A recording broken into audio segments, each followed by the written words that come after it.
د چارسدې عزتمندو پښتنو رونو مشرانو کشرانو څنګه چې تاسو ته پته ده چې په دې ملک کې کم د بدامنۍ او د ګرانۍ یو طوفان روان دی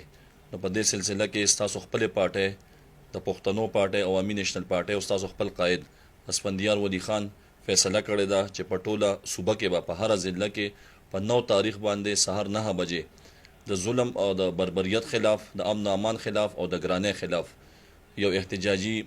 پروګرامونه کیږي چې په چارسده کې به اسفندیار ولی خان په خپل 9 بجې چارسده چوک ته راځي او د احتجاجي ریلی ته به خطاب کوي ټولو پښتنو ملګرو ته درخواست دی چې په دې پروګرام کې شرکت وکړي ځکه چې دا تش د عوامي نیشنل پارټۍ د ورکر یا د عہدیدار دپاره نه دی دا د ټولو پښتنو دپاره دی او دا د هر انسان دپاره دی چې د ګرانۍ نه ټول خلک او ټول نظام مفلوج دی د بدامنۍ نه ټول نظام تباہ برباد دی خاص کر په مرزو کې چې کم د ظلم بربریت شوی دی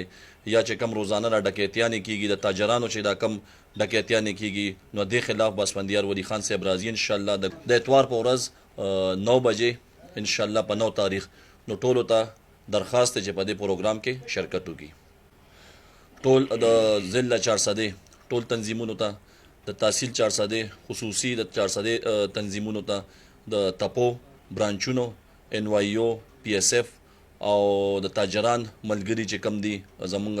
هغې ته وکیلان ملګرو ته ملګري استادان او نور چې کم تنظیمونه دي چې هغه زمونږ د پارټۍ کو نم وي خو چونکې دا مسله چې کومه ده نو دا ټول عوام او د ټول قوم ده نو ټولو ملګرو ته د تنظیمي خلکو ته او غیر تنظیمي خلکو ته او د غیر پارټۍ خلکو ته ټول د چارسدې خلکو ته دا درخواست دی چې په دې پروګرام کې په مضبوطه دغه باندې شرکت وکړي